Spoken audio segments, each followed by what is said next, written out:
Vamos a imaginar un lugar, un océano entero pero de sal, una sal blanca, cegadora, bajo un sol que lo aplasta todo.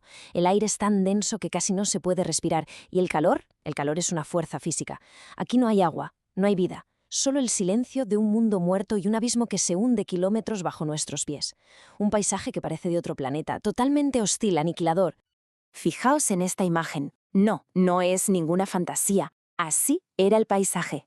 El cielo se abre sobre un cañón de proporciones, cósmicas. Y esos ríos, los mismos que antes alimentaban un mar, ahora se despeñan por acantilados de miles de metros. Es que devoran la roca como si fuera de mantequilla. El resultado de un cataclismo a escala planetaria, vamos. Claro, la pregunta que nos hacemos todos es, ¿dónde diablos podría existir un sitio así? No sé, ¿en Marte? ¿Quizá en una luna lejana?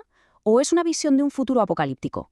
Pues la respuesta está mucho, mucho más cerca. Y es, si cabe, todavía más increíble. Sí, como suena. Ese paisaje infernal, ese desierto abisal, existió aquí mismo. Era el fondo de nuestro Mediterráneo. Porque hace casi 6 millones de años el mar que conocemos, el que baña nuestras costas, simplemente se esfumó. Y esta es la historia de cómo la Tierra fue capaz de borrar un océano entero del mapa. Vale, ¿y cómo pudo pasar algo así? Bueno, todo empezó con un acto de violencia a escala planetaria.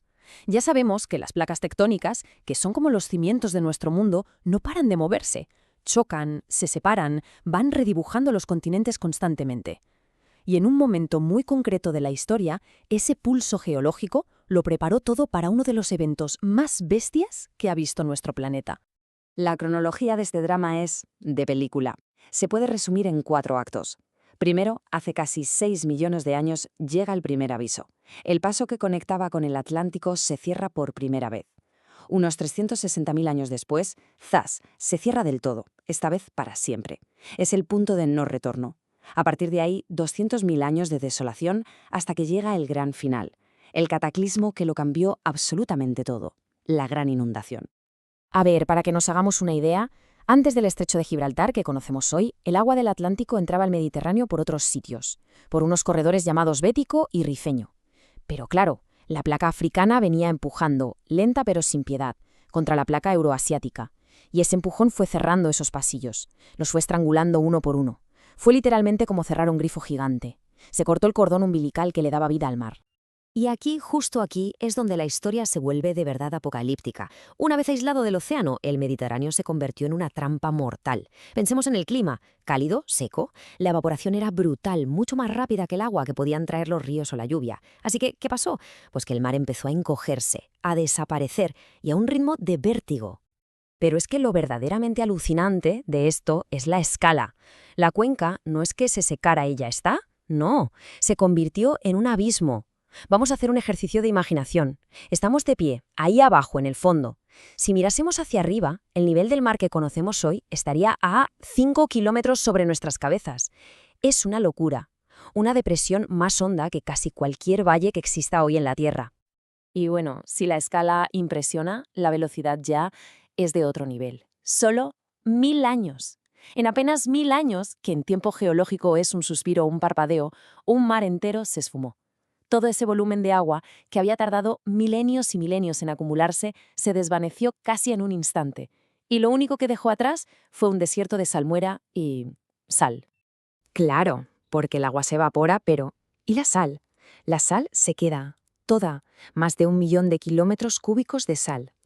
Esta cantidad ingente se precipitó al fondo y lo cubrió todo con una costra que tenía kilómetros de espesor.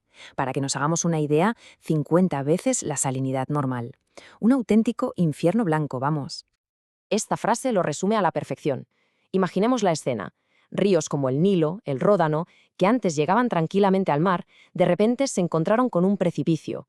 Se convirtieron en cascadas titánicas, cayendo en picado hacia el abismo. El Nilo, por ejemplo, cavó un cañón tan profundo que hoy, bajo la ciudad del Cairo, su antiguo cauce está a más de 2 kilómetros bajo tierra. Una barbaridad. Vale, pero ¿cómo sabemos que todo esto es verdad? ¿Cuáles son las pruebas? Pues las pruebas están grabadas en la roca. Son cicatrices, como estas capas de yeso gigantescas que se pueden ver en sitios como Sorbas, en Almería. Son, por así decirlo, las huellas dactilares del mar evaporado. La prueba irrefutable de que un océano se convirtió en un desierto. A ver, Si la desaparición del mar fue un apocalipsis a cámara lenta, su regreso fue una catástrofe instantánea. Pensemos que durante casi 300.000 años, esa pequeña presa de roca en Gibraltar estuvo aguantando la presión de todo un océano, del Atlántico, hasta que un día no pudo más, cedió. Y lo que pasó entonces fue, sin rodeos, la inundación más grande de la historia de nuestro planeta. La secuencia es de auténtico vértigo. Paso 1. La presa de Gibraltar se fractura. La fractura se convierte en una brecha. Y de esa brecha, paso 2, nace una cascada colosal que vierte el agua del Atlántico a la cuenca. Y paso 3. En cuestión de horas o días, todo se desmorona y un mar entero se rellena en un torrente que arrasa con todo. Y que quede claro, esto no es ninguna exageración. Estamos hablando literalmente de la cascada y la inundación más grandes conocidas en toda la historia de la Tierra. Para que nos hagamos una idea, el caudal era 1000 veces el del Amazonas. 1000 ríos Amazonas juntos cayendo en picado. El nivel del mar dentro de la cuenca subía más de 10 metros al día. Un mar entero que se rellenó, geológicamente hablando, en un abrir y cerrar de ojos. Claro, un evento tan bestia, tan masivo, no desaparece sin más. Tuvo que dejar rastro. Y lo dejó. Dejó cicatrices imborrables en el fondo del mar. Y por suerte, los geólogos han aprendido a leerlas. Son como las páginas de un libro que nos cuenta la historia de este cataclismo.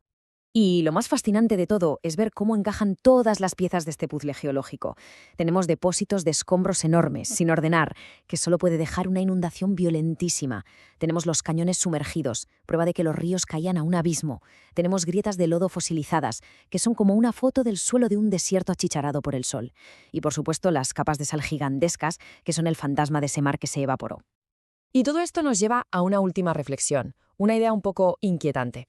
Las fuerzas tectónicas que causaron todo esto siguen ahí, no se han ido a ninguna parte. La placa africana sigue empujando hacia el norte, lenta pero segura, así que la pregunta en realidad no es si el estrecho de Gibraltar se volverá a cerrar, la pregunta es ¿cuándo? Y esto nos deja con un recordatorio bastante potente. Vivimos sobre un planeta que tiene un poder a la vez violento y creativo que apenas empezamos a comprender.